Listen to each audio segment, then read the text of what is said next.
En primer lugar, agradecer la asistencia de todos los presentes. En segundo lugar, pues daros la bienvenida a esta nave en la que vamos a navegar sobre o por camino de una tercera república.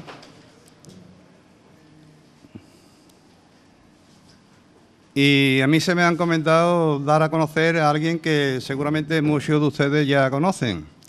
Se trata de conferenciante hoy, aquí a mi izquierda, él siempre a la izquierda, de Carlos Arenas. Carlos Arenas es catedrático en la Universidad de Sevilla. Si no me equivoco, ¿dónde está?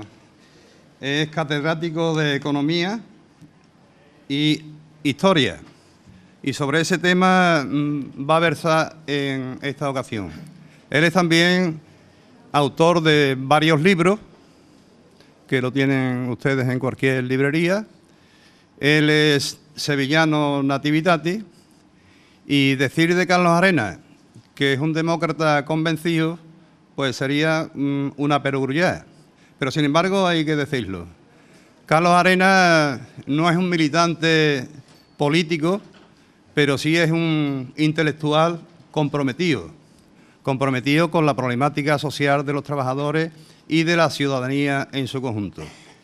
Yo podría con facilidad explicar muchísimas más cosas de Carlos Arenas, todas ellas buenas, pero el tiempo que tenemos, nos hemos retrasado unos minutillos, y como el espíritu de esta conferencia es no solo el exponer una materia concreta, sino que participe el conjunto de los asistentes, pues vamos a darle paso sin más preámbulos a nuestro compañero, amigo Carlos Arenas.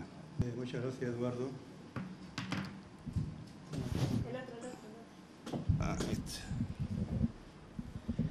Bien, el título de mi intervención lo he llamado Fundamentos socioeconómicos de la utopía republicana en Andalucía. Ya, en principio, espero que esto no le eche para atrás, ¿no? Entonces, fundamentos socioeconómicos en una jornada que tiene un carácter eminentemente político, ¿no? Yo creo que mi aportación, por tanto, si es útil, será un poco en ver un poco cuál fue y cuál sigue siendo, de alguna manera, la alternativa que los republicanos hicieron a un capitalismo en Andalucía que con unas características muy específicas, como veremos ahora, y que, digamos, estuvo vigente pues prácticamente consolidado hasta mediados del siglo XX y todavía conserva mucho aquel capitalismo, conserva mucho de... el capitalismo actual en Andalucía conserva mucho de aquellas características de aquel panorama, ¿no?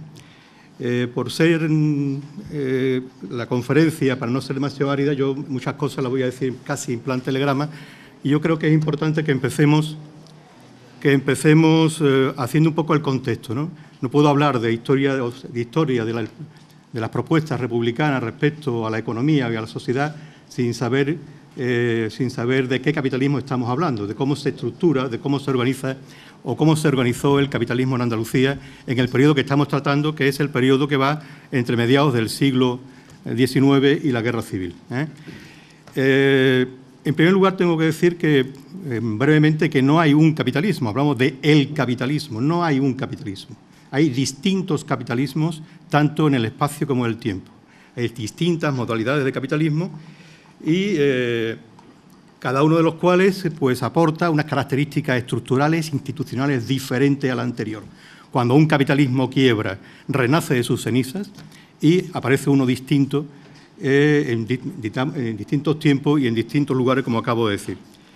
Por ejemplo, en el tiempo, pues está claro que no es lo mismo el capitalismo del XIX del siglo XIX, que el capitalismo que empieza al final del XIX, principio del XX, con unas características nacionalistas muy específicas, que no es lo mismo el capitalismo keynesiano de los años 40, que no es lo mismo este capitalismo que tenemos ahora neoliberal, que recuerda mucho al del 19, y que hoy está hablando ya la gente, o alguna gente está hablando de crear un nuevo capitalismo, lo está diciendo Obama, porque este ya ha entrado en crisis. Por tanto, a lo largo del tiempo ha habido distintos capitalismos, ¿no? Pero no solamente hay distintos capitalismos en el tiempo, también hay distintos capitalismos en el espacio, en función de, digamos, de las características, ya digo, institucionales, que aquellos que tienen el poder para crear instituciones, que son las élites dominantes, se dan para proceder, para acumular el capital. A nadie se le ocurre pensar que el capitalismo en Estados Unidos es igual que el capitalismo en España, o ni siquiera que en Alemania, por mucha globalización y por mucha unificación de capitalismo que tengamos ahora, ¿no? Incluso a nivel regional. Si pensáis un poco, aunque la banca sea la misma y aunque el capitalismo tenga características comunes por ejemplo, en Cataluña o el País Vasco que en Andalucía, estamos hablando de instituciones y de capitalismos diferentes. Por tanto, alguno habrá pensado fundamentos socioeconómicos de la utopía republicana en Andalucía del capitalismo andaluz. ¿Ha existido un capitalismo andaluz? Yo sostengo que sí. Sostengo que sí lo ha habido. Un capitalismo que viene de muy lejos, que viene de prácticamente la Edad Media, con lo cual, en principio, ya los alumnos de historia que estén aquí, me estoy cargando su concepción de revolución burguesa, de feudalismo. Hay un capitalismo en Andalucía que existe, tiene sus bases ya en el siglo XVII y XVIII, porque hay mercado de las mercancías, porque hay mercado de los factores, porque hay mercado del trabajo. Las relaciones sociales en el siglo XVII y XVIII en Andalucía, el trabajador no era digamos, un siervo de la gleba, era un jornalero. Por lo tanto, iba al mercado de trabajo a vender su fuerza de trabajo y estaba explotado con unas relaciones capitalistas como las que hoy ojalá tuviera mucha gente, ¿no? que está en el paro. Por lo tanto, ya hay un capitalismo muy antiguo que, de alguna manera, coincide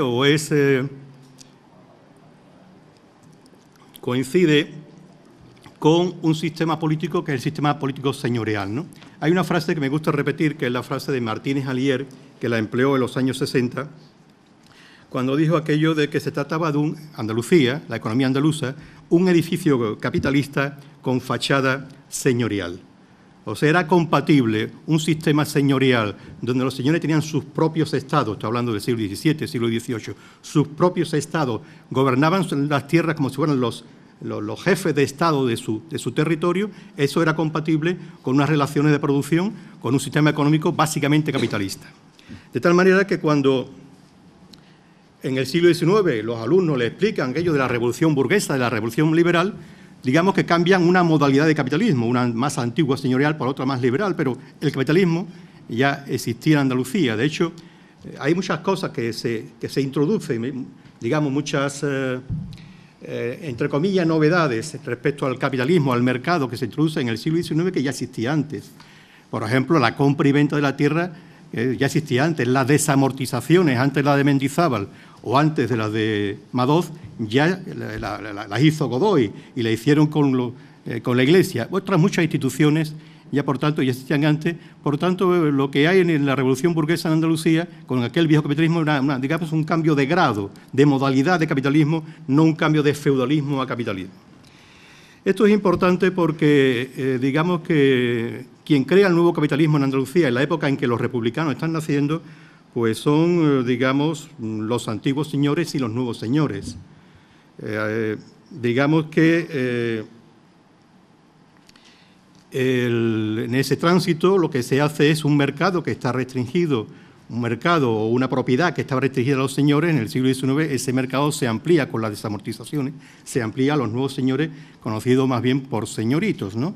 Los latifundistas, los terratenientes, etcétera, etcétera, van a participar de los mismos privilegios políticos, que antes gozaban los señores en sus territorios. Por tanto, no hay tal cambio, no hay un cambio sustancial. Una situación económico-social, política, oligárquica, en manos de gente de sangre azul, pues se convierte en una situación política señorial, oligárquica, económica y social, donde ahora comparten los antiguos señores y los nuevos grandes burgueses. Poco, por tanto, tiene que cambiar. Este nuevo feudalismo del siglo XIX, en la época en la que los republicanos, a mediados del siglo XIX, están comenzando, ¿qué capitalismo es este? ¿Cómo definirlo? Si nos vamos a una base estructural, pues diríamos, pues el capitalismo del siglo XIX hasta mediados del siglo XX es un capitalismo agrario. Digamos que la fuente de la riqueza dentro del producto económico, el producto social andaluz, era, hasta mediados del siglo XX, los mayores se recordarán, era proveniente de la agricultura, de la tenencia, de la renta de la tierra, de la producción agraria, etcétera, etcétera. Era una economía agraria y eso venía siendo desde todos los tiempos. Por tanto, pero no es esa la característica de capitalismo que yo quería dar. Basándome, como he dicho antes, en los factores institucionales y en los valores para organizar un determinado capitalismo, yo diría que el capitalismo de entonces en Andalucía, de mediados del siglo XX y casi de la actualidad, yo diría que es un capitalismo digamos, privilegiado, un capitalismo oligárquico, exclusivo de unas pocas familias que tiene todos los recursos para el crecimiento, para el desarrollo económico, los tienen apropiados, o casi todos ellos, ¿no? Por ejemplo, el recurso de la tierra. ¿Qué os voy a decir de cómo se ha distribuido la tierra en Andalucía y cómo se sigue distribuyendo todavía, ¿no? Una ínfima minoría de propietarios, más en Andalucía occidental que en la oriental, pero también en la oriental, tenían una enorme cantidad de tierra. Pues yo podríamos decir que un 2% de los propietarios podían, digamos, tener por encima del 40, el 50 o el 60% de la propiedad de la tierra en esa época. Igual ocurre con los recursos financieros, ¿no? La facilidad de que estos señores tenían al acceso de los recursos financieros no lo tenían ningún otro. Por tanto, el capital estaba reunido, concentrado en muy pocas manos. Pero no solamente el capital físico, la tierra, sino también el capital humano. Hablaremos ahora, dentro de un momento, de analfabetismo. La inmensa mayor parte, hasta los años 70 del siglo XX, el índice de analfabetos en Andalucía era brutal. El interés, ya lo veremos, el interés de estos latifundistas, de estos oligarcas por conservar ese capital humano para sí mismo, para progresar, para epatar, para, digamos, sobreponerse culturalmente a las masas, era tal que la inmensa mayor parte de la gente, sin recursos para, digamos, desde niño para comer, lo importante era comer primero y estudiar después, pero aunque hubieran querido estudiar, no tenían no podían, porque no tenían, digamos, los medios, ni había escuela suficiente para que pudieran acudir a ello. Por tanto, el capital humano, ese capital tan importante para el desarrollo económico, también estaba concentrado en muy pocas manos. Pero no solamente eso. Diríamos que en los últimos años, volviendo un poco atrás, ¿no? En los últimos años puedo decir que el esfuerzo que se ha hecho en Andalucía, porque la gente vaya a la escuela, las tasas de alfabetización han mejorado muchísimo, pero si hurgamos un poco más, pues vemos como, por ejemplo, los informes PISA, seguimos estando a la cola del pelotón de muchas regiones españolas y, por supuesto, de fuera de España, ¿no?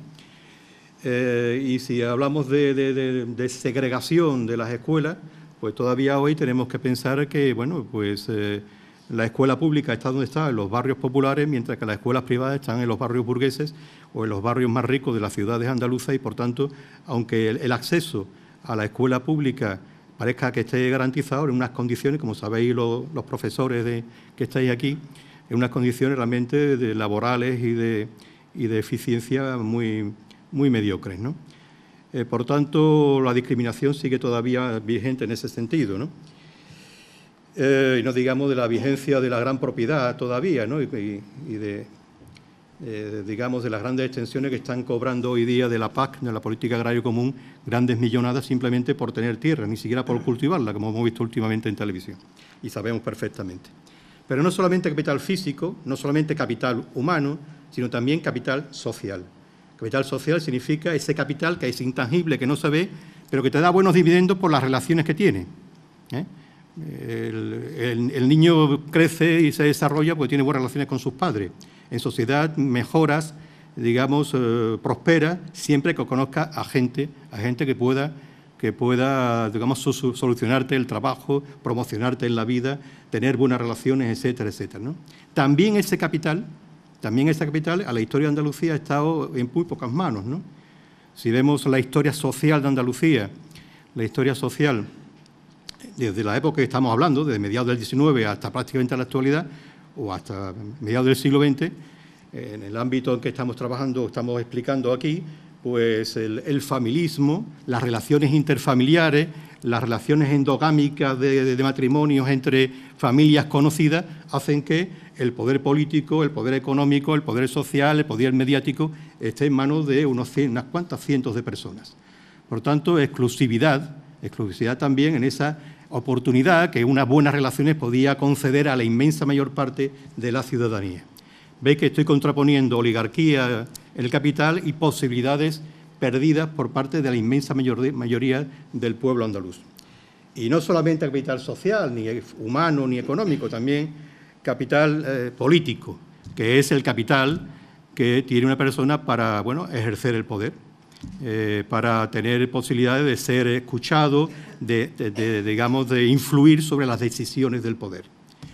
Por lo que he dicho antes, pues digamos, se deduce que también en este aspecto, quien ha mandado en Andalucía a lo largo de la historia han sido pues unos pocos centenares, miles de familias. Los más importantes, digo Andalucía porque veremos ahora que hay que matizar bastante, los más importantes de cada lugar, de cada pueblo, porque Andalucía realmente veremos que es un fragmento no completado todavía en muchos aspectos. Aquellos más ricos que han tenido la cultura, que han tenido las relaciones personales, que han tenido el capital, que han tenido la tierra, son también los que han mandado. Y cualquiera que ha intentado ponerle sombra, entre ellos los republicanos, naturalmente, han sido realmente, digamos, también incluso, como veremos, abortados. Así que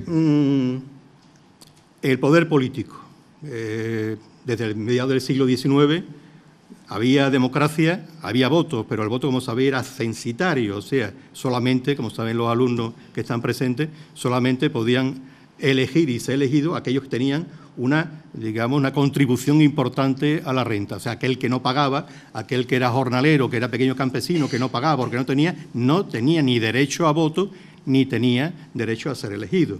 Eso ocurrirá prácticamente salvo la época de la Primera República, ahora hablaremos de ella un poquito, pues ocurrirá prácticamente durante todo el siglo XIX y buena parte.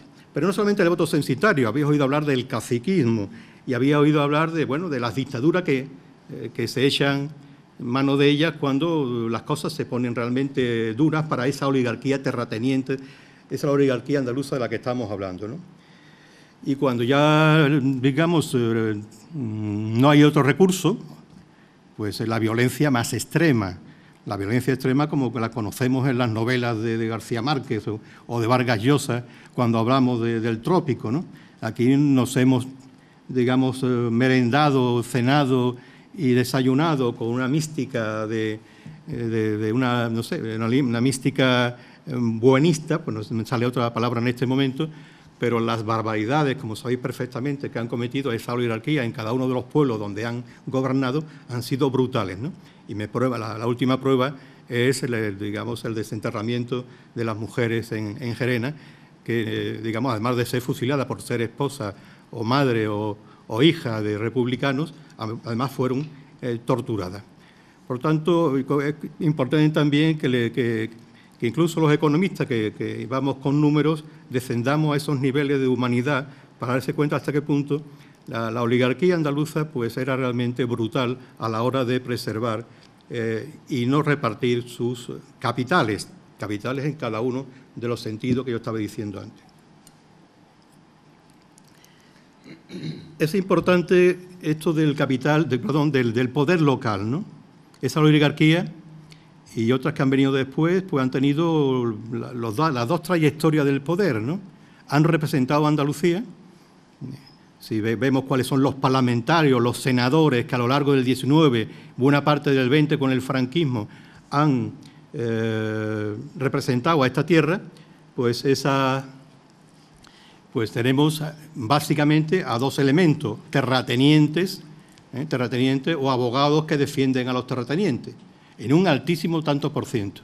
Y si cogemos el poder local de cualquier ciudad, Sevilla o Écija, cualquiera, y vemos quiénes han sido sus alcaldes a lo largo de la historia, han sido siempre o los mayores contribuyentes, o los ricos del lugar, o la gente que, digamos, ha pensado, mirado y luchado por los intereses de esos oligarcas. Por supuesto, una alternativa, como he dicho antes, una alternativa a ese poder oligárquico y exclusivo no lo ha habido. ¿Y por qué ese afán de, incluso diría más, esos terratenientes han estado mucho más interesados en preservar el poder local, de ahí la violencia del 36, mucho más interesados en preservar el poder local en esa economía agraria que incluso tener un cargo en el Parlamento, mandaban a sus abogados. ¿Por qué ese interés por preservar el poder local? Básicamente porque en una economía orgánica, en una economía cerrada como es la economía agraria, y digo orgánica porque los recursos de este tipo de economías son recursos locales. La tierra es un recurso local, el agua es un recurso local, el aire es un recurso local, el bosque, la madera, todos son recursos locales y, lógicamente, esos recursos tienen que ser, desde la óptica de ellos, tienen que ser aprovechados exclusivamente por ellos. Cualquiera que le tosiera, cualquiera que le disputara ese tipo de recursos a esa oligarquía era reo de violencia, de represión. También los hombres eran un recurso local. Hasta los años 60, los andaluces no han, salvo los almerienses, dirá alguno que quiera levantar la mano, ¿no? Los almerienses sí, bueno, en menor lugar, los andaluces y menos los andaluces occidentales no han emigrado. Se han mantenido cerca del cortijo, se han mantenido cerca de los pueblos. ¿Por qué? Pues, entre otras cosas, eran analfabetos, no sabrían leer dónde van a ir, no tenían recursos para moverse. Si no tenían recursos para moverse, no había efecto llamada de los que se iban para llamar a los que se quedaban y mandarlos a donde correspondiera, hasta los años 60, pero básicamente porque el principal recurso de este capitalismo orgánico, oligárquico, exclusivo y tal, era tener mano de obra abundante y barata. Y por tanto era fundamental no dejarlos salir. Tener gente hambrienta disponible a venderse por lo que fuera, con tal de mantener la estructura de poder, la estructura de ese capitalismo, las instituciones de ese capitalismo de las que estamos hablando. Solamente en los años 60, cuando después de la guerra, cuando Franco se le convence de que el capitalismo español necesita mano de obra barata, no solamente para los oligarcas de la tierra, andaluces, también necesita mano de obra barata para los catalanes y para los vascos y para los madrileños, se abre la espita de ese bien que habían tenido durante siglos y la gente puede ir, se les permite ir saliendo. ¿Qué es lo que han hecho? ¿Qué es lo que hacen? ¿Qué es lo que hicieron con el poder? ¿Qué es lo que hicieron con el poder esa oligarquía? Uno, pues lógicamente, si hemos dicho que han organizado el capitalismo a su antojo en Andalucía, pues las dos cosas que hace cualquiera que tiene el poder es, uno, monopolizar la violencia, y esa es otra, ¿no? Se habla de los anarquistas, los comunistas, los no sé cuántos, ¿no? Un monopolio de la violencia en los lugares, en cada uno de los lugares a los que me estoy refiriendo, en las ciudades, en los pueblos. Bastaba con llamar al cuartel de la Guardia Civil y antes llamar a organizar una partida de bandoleros, porque los bandoleros esos famosos del tempranillo que daban a los pobres para dárselos al revés, ¿no? Los ricos a los pobres eran servidores, igual que la mafia en Sicilia, eran servidores de los señores, hasta que llegó la Guardia Civil y entonces de alguna manera puso al Estado al servicio de los señores, ¿no? Por tanto, monopolizar la violencia, que nadie se pasara un milímetro del papel que deberían jugar, y por supuesto abusar de la forma más ignominiosa, abusar de los ciudadanos, abusar de la población. ¿En qué sentido? Usurpando las tierras. Desde la Edad Media, de ese capitalismo antiguo del que yo vengo hablando, también en el siglo XIX, las tierras del común, antes de que se repartieran, las tierras de propio, eran usurpadas por los señores. Las tierras que eran de todos los ciudadanos eran usurpadas, eran cercadas, y esto ahora a partir de ahora es mío. Y ya ves quién se resistía, ¿no? O, por ejemplo, tener el poder local para cometer un fraude fiscal brutal, un fraude fiscal brutal. De tal manera que, bueno, bajo su juramento, ellos declaraban que tenían tanta tierra, que eran bastante menos de lo que tenían y pagaban bastante menos de lo que les correspondía. Pero como al mismo tiempo resultaba que el Estado pedía por provincias una cantidad, lo que ellos nos pagaban tenían que pagarlo todos los demás. O sea, los grandes no pagaban y los pequeños tenían que pagar por aquello que los grandes no pagaban. Los estudiosos han cifrado en un 30% el fraude al fisco en el siglo XIX. Si os veis, hoy tenemos un 30% de economía sumergida. Las cosas no han cambiado tanto, ¿verdad? Las cosas no han cambiado tanto. Y, por supuesto, una auténtica impunidad. Comprar a los jueces, comprar a los secretarios de los ayuntamientos. Ahí está el caso Marbella, ¿verdad? ¿Hemos cambiado tanto? El caso Marbella y el caso de tantos pueblos donde el poder local todavía se ejerce y el suelo es todavía competencia de los ayuntamientos y hacen con el suelo auténticas barrabasadas. Y ahora están pagando muchos pueblos porque no pueden pagar ni el empleo que han promovido estos últimos años, ni siquiera los servicios de tanta urbanización fantasma que no pueden ahora, no tienen dinero ni siquiera para pagar el mantenimiento de esas urbanizaciones por el abuso que se ha hecho del ladrillo en los últimos años. ¿Ves cómo me voy trasladando del pasado al presente para que os deis cuenta de que todavía hay cosas de aquel capitalismo que todavía hoy se mantienen? Y digo que básicamente lo que organizaron fue esa manera del capitalismo que a ellos les beneficiaba. Y para que tuvieran ese beneficio, era una cosa, digamos, hay una cosa que es importante y eso me parece decisivo. Y hoy todavía lo estamos padeciendo. El subdesarrollo, el atraso relativo de Andalucía contemporáneo viene de alguna manera de las barreras de entradas a la actividad económica impuesta por esta gente.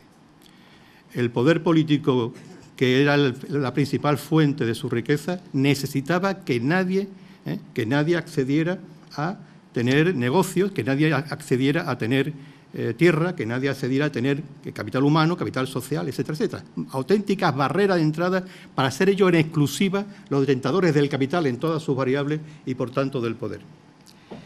Naturalmente, eso conlleva como estoy diciendo, una pequeña parte de privilegiados y una inmensa mayor parte de gente empobrecida. La sociedad española era y sigue siendo la más desigual, española no, andaluza, la más desigual de España. Antes he dicho algún dato, ¿no? El 2% tiene el tanto por ciento de la tierra, ¿no? Hoy, a pesar de que ya la tierra no es lo que era, hoy Andalucía sigue siendo la región más desigual de España entre los propios andaluces. La más igual sería, por ejemplo, Navarra, País Vasco. Las relaciones, el diferencial entre la riqueza de uno y la riqueza de otro en esas regiones es mucho más corto, mientras en Andalucía es mucho más alta. Y ese diferencial es lo que, de alguna manera, es lo que provoca el atraso relativo andaluz, esa desigualdad. La desigualdad, digamos, es causa de subdesarrollo por dos razones, como podéis imaginar, por muchas razones más. Hay una teoría económica larguísima al respecto, ¿no? Una, ya lo he dicho antes, porque impide que mucha gente tenga iniciativa económica, no tienen recursos para invertir, no tienen recursos para crear, no tienen recursos para promover, por tanto, no puede promover. Y la segunda es porque si la inmensa mayoría es extremadamente pobre, no tiene dinero para consumir. Y si no tiene dinero para consumir, difícilmente va a haber, digamos, empresas o fábricas que puedan, o desarrollo industrial que puedan suministrar bienes de consumo a esa gente. Por tanto, el atraso andaluz ha sido un atraso deliberado. La pregunta podría ser, bueno, ¿y eso por qué ha durado tanto? ¿Por qué ha durado tanto? ¿Por qué duró tanto? Pues se puede decir que duró tanto por, bueno, ya hemos dicho antes, la violencia, ¿no? Pero no solo la violencia. Hay un factor que sigue influyendo sobre la economía andaluza y en aquella época era fundamental, que era el clientelismo. El clientelismo. Además de los oligarcas, muchas clases medias, como veremos, muchas clases populares, incluso trabajadores, pues estaban a lo que dijera el señor. Oye, si hablamos de clientelismo, todo el mundo está pensando, yo sé lo que estáis pensando cuando hablamos de clientelismo. Clientelismo político, el partido, no sé qué y no sé cuánto, ¿no? Ese es un cáncer para la sociedad andaluza y lo ha sido a lo largo de su historia. Quizás me adelante, pero yo voy a decir un poco una cosa escandalosa, ¿no? En la guerra civil hubo mucha represión, es verdad, pero hubo también mucha gente que miró para otro sitio, Y miró para otro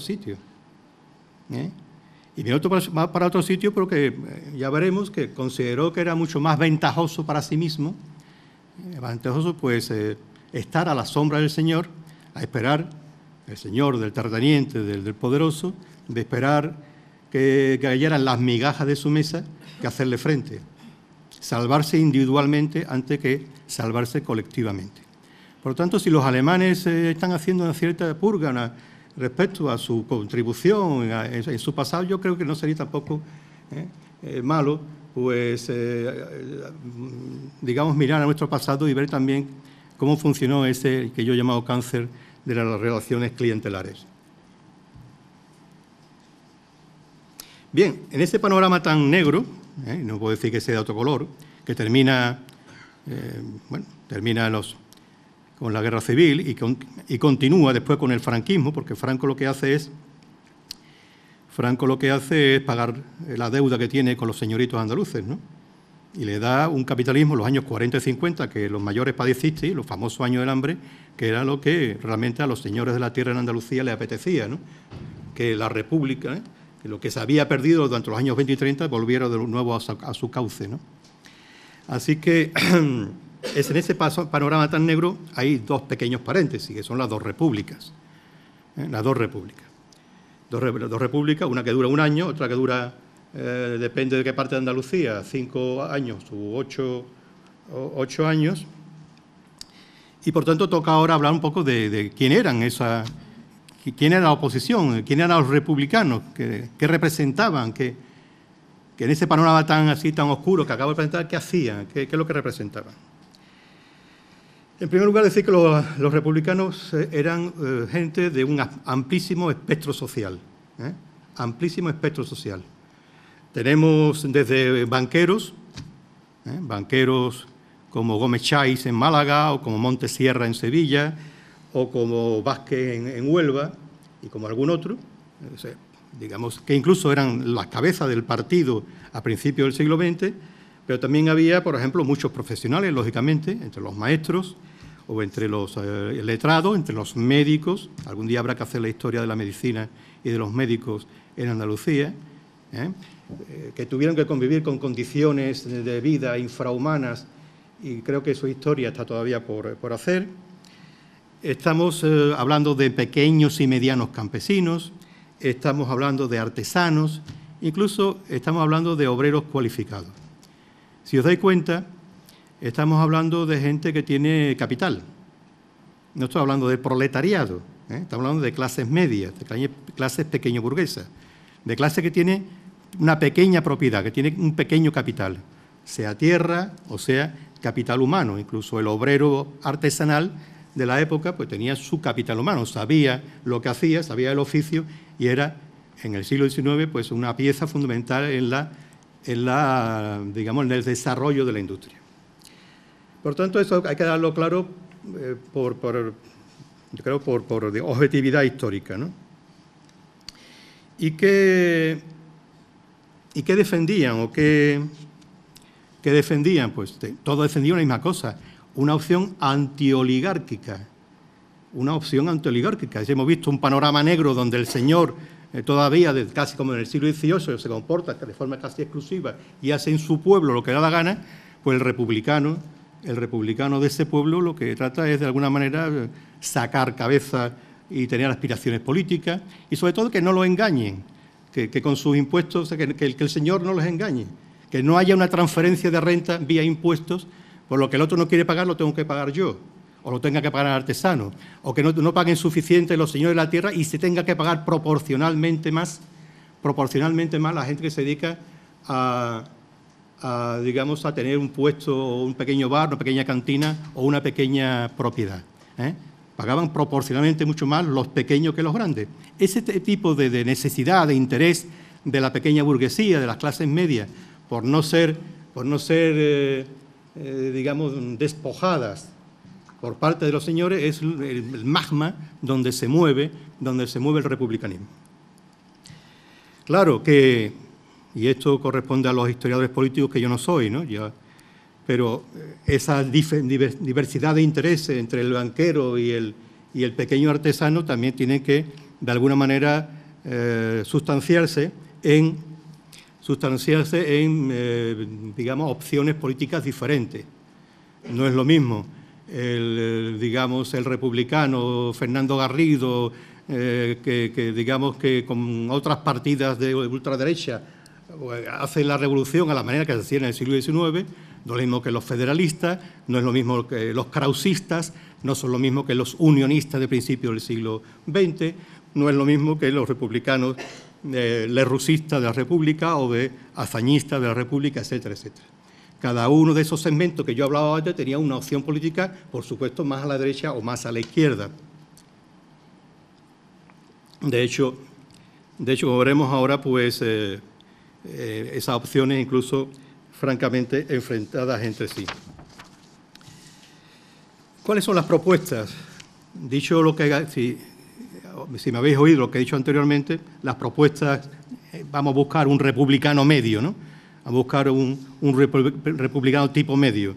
¿Cuáles son las propuestas políticas, sociales y económicas de los republicanos entre mediados del XIX y la Guerra Civil?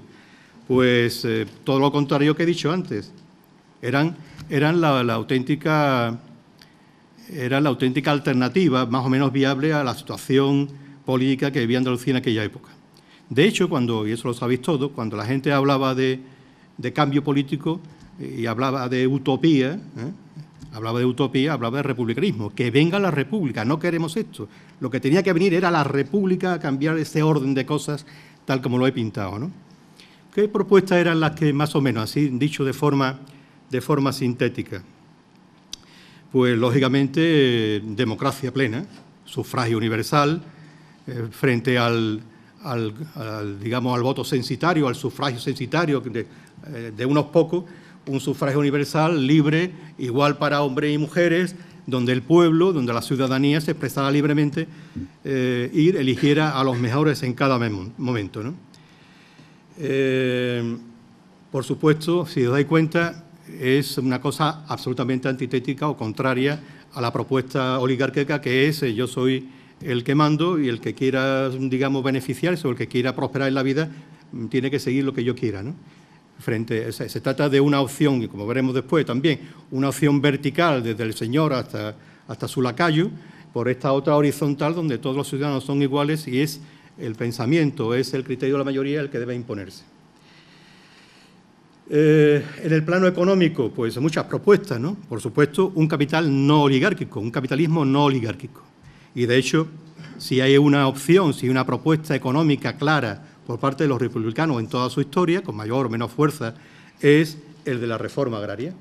La tierra hay que repartirla.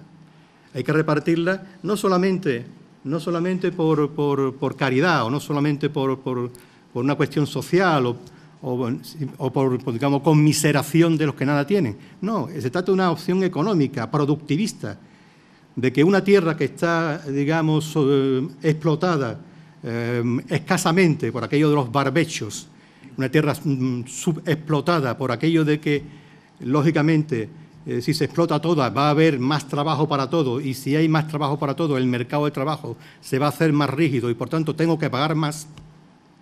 Si hay poca tierra a cultivar, si yo dejo la mayor parte como prados, como barbecho, que era lo usual en el cereal del siglo XIX y parte del XX, si dejo eso, pues lógicamente también excederán esos brazos, esa oferta de mano de obra excederá y por tanto la mano de obra me va a ser mucho más barato.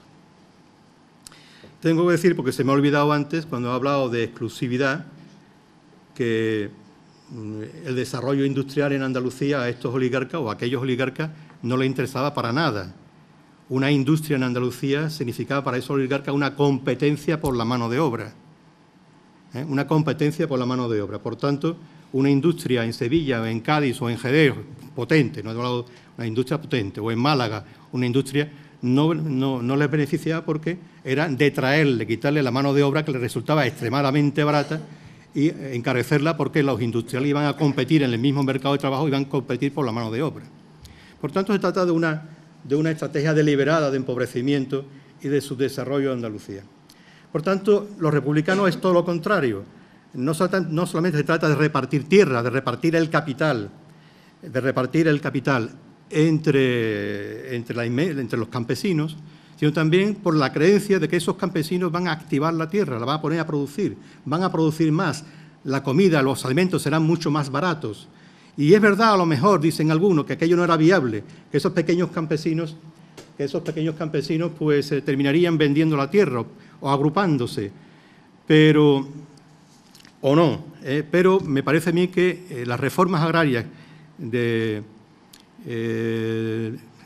las desamortizaciones de las primeras repúblicas, incluso la de los años 80 que intentó el PSOE y que no culminó por razones que podéis imaginar, pudieron venir bien al capitalismo y a la sociedad andaluza porque hubiera creado otro modelo de capitalismo mucho más participativo, hubiera creado más riqueza y nos hubiéramos evitado naturalmente la vergüenza de Europa, por cierto, de ver